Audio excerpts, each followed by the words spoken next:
அண்ணா சுவாமி அழைக்கின்றாரே, நம்ம அண்ணா சுவாமி அழைக்கின்றாரே.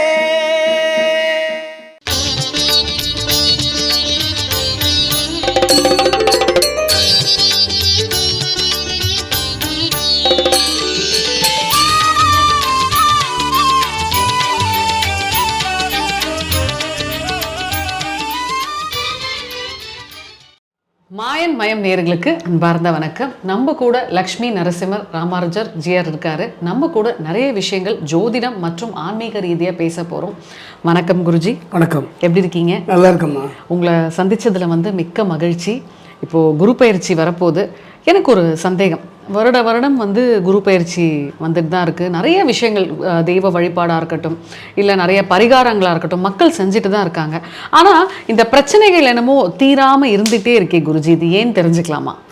ஒரு அருமையான கேள்வி. மாயன் மயம் ஆன்மீக சகோதர சகோதரிக்கெல்லாம் என்னுடைய ஆசீர்வாதத்தை தெரிவித்துக் கொள்கின்றேன்.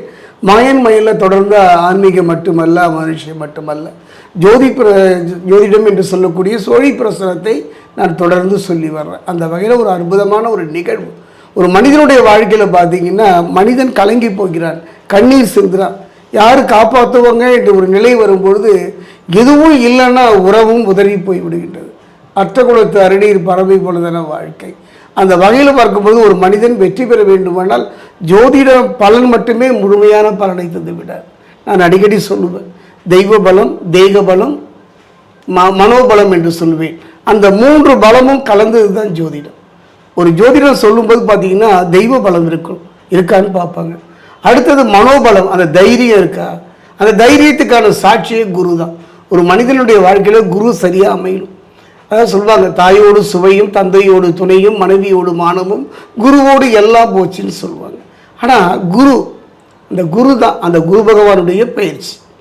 நீங்கள் கேட்குறீங்க இல்லையா, மனத்தில் எவ்வளோ வேதனை இருந்தால் அந்த வார்த்தையை வெளிப்படுத்துவீங்க. சனி பயிற்சி வருது, குரு பயிற்சி வருது, ராகுகேது பயிற்சி வருது. ஒவ்வொரு பயிற்சியுமே வந்து செல்கிறதே ஒழிய நம்ம வாழ்க்கையில் மாற்றங்கள் இல்லை. கையில் வாங்கினா பையில் போட்டால் போன இடம் தெரியல என்ற புலம்புவைத்தானே பார்க்க. அருமையான கேள்விங்க, அருமையான கேள்வி. ஜோதிடம் மட்டுமே முழுமையான பலனை தந்து விடாது. நல்ல தசாபுக்தி, நல்ல ஒரு மனிதனுக்கு நல்ல தசாபுக்தி இருக்கணும். கோடீஸ்வர யோகம் கிட்டும், கோடி கோடியாக கொட்டும் என்று சொல்வதெல்லாம் வார்த்தை ஜாலங்கள் தான். அதே நேரத்தில் தெய்வ பலம் நமக்கு வேணும். அந்த தெய்வ பலம் இருக்கணும். அப்படி இந்த தெய்வ பலம் இருந்தால் மட்டுமே முழுமையாக நம்ம அனுபவிக்க முடியும். கொடுப்பவன் குருவாக இருந்தாலும், பார்ப்பவன் குருவாக இருந்தாலும், அதை தடுப்பவன் யாருன்னா சனி பகவான். கர்மா தானே. அந்த வகையில் பார்க்கும்போது அருமையான கேள்வி கேட்டீங்க. நீங்கள் சொன்ன மாதிரி 12 ராசி 27 நட்சத்திரத்துக்கான எந்த ஆலயம் சென்று வழிபட்டார். அதாவது ஒரு பூட்டு இருக்குமா, அந்த பூட்டை சரியான சாவி இருந்தால் தான் திறக்க முடியும். நீங்கள் தங்க சாவியே வச்சிருந்தாலும் திறக்க முடியாது.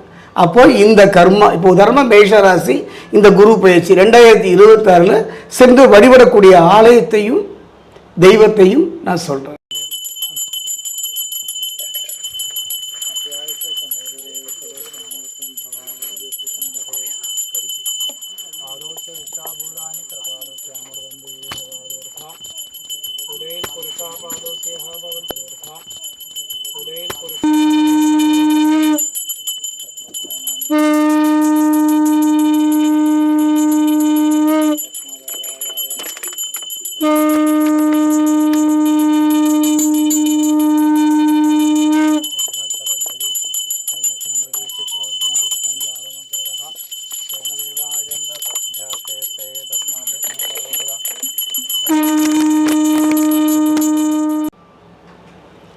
மக்களே, நம்மளோட சேனலை மறக்காமல் சப்ஸ்கிரைப் பண்ணுங்கள். மாயன் மயம் சேனலை நிறைய ஆன்மீகம் மற்றும் ஜோதிடம் சார்ந்த பதிவுகளை உங்களுக்கு நாங்கள் கொடுப்போம். ஸோ அந்த வகையில் இப்போ 12 ராசிக்கான சிறப்பு தெய்வம் மற்றும் சிறப்பு ஆலயங்கள் வழிபாடு பற்றி நமக்கு குருஜி சொல்ல போகிறார். குருஜி, ஃபஸ்ட்டு மேஷராசி நேயர்கள் பற்றி சொல்லுங்கள். கண்டிப்பாக.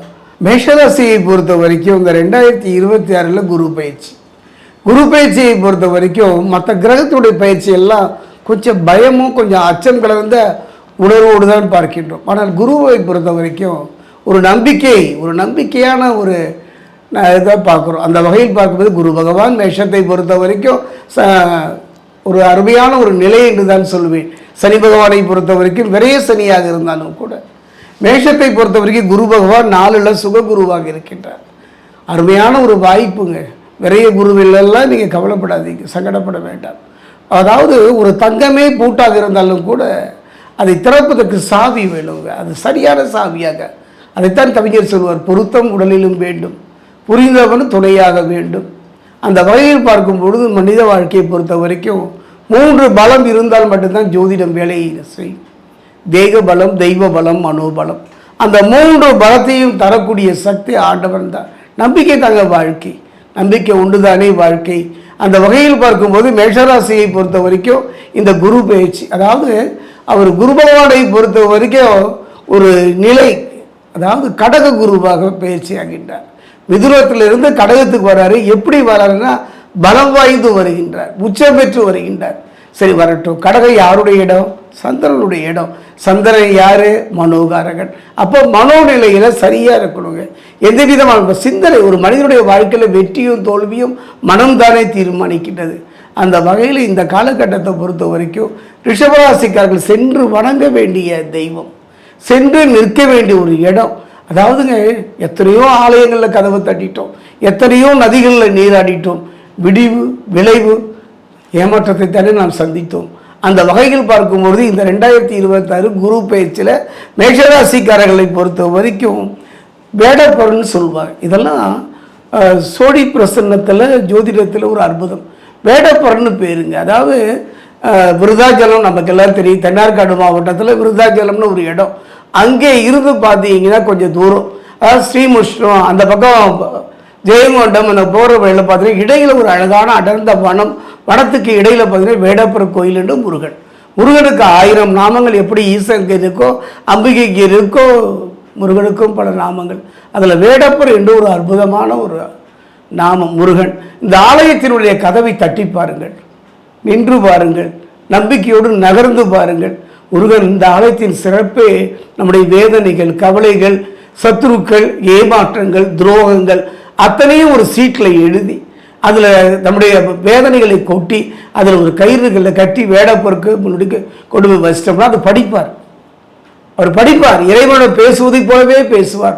இதோ இங்கே நிற்கின்றார் இவர், இந்த வேதனையால், இந்த துன்பத்தினால, இந்த துயரத்தினால உன்னை நாடி வந்திருக்கார் வேடப்பா, நீ இவருக்கு ஏதாவது ஒரு நல்பலன் கூறக்கூடாதா என்று அவர் நமக்காக பிரார்த்தனை பண்ணுவார்.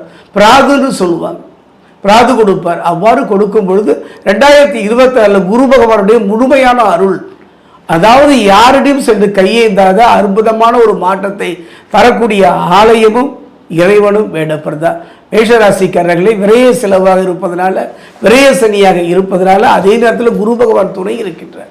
அந்த குருவை பொறுத்த வரைக்கும் 4 சுபகுருவாக இருப்பதால் ஒரு முறை சென்றுதான் பாருங்களேன், நின்றுதான் பாருங்களேன், கண்ணீரை காணிக்கையாக ஆக்கித்தான் பாருங்களேன், இறுதி வெற்றி என்னவோ உங்களுக்கு தான்.